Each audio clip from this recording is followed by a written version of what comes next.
Ahojte ľudia, to som zase ja, Karin. Dnes je zase streda a každú stredu som vám slúbila jedno video, takže rada by som sa presunula k otázkam.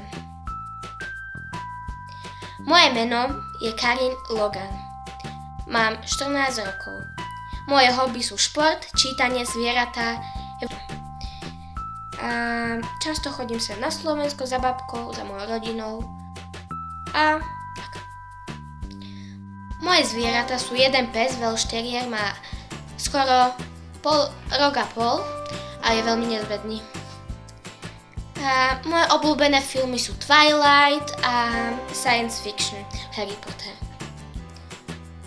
Do školy chodím na gymnázium, viem hrať na hudobných nástrojoch. Taká najobľúbenejšia kniha je nemecká, Bis zum Morgengrauen. Teraz to neviem tak preložiť, ale viem, že to je z Twilightu a je to dosť tučná kniha a už ju čítam 2 roky. A ešte mám len toľkoto strán prečítaných. Počkajte. Ešte len toľkoto strán. Toľkoto. A celá kniha má 600 strán. No takže ešte dosť mi tu ostalo na čítanie.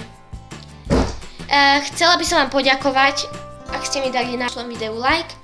Takže odberajte, lajkujte, komentujte a vidíme sa na budúcu stredu. Napíšte do komentov, aké ďalšie video, po prípade si nejaké vymyslím.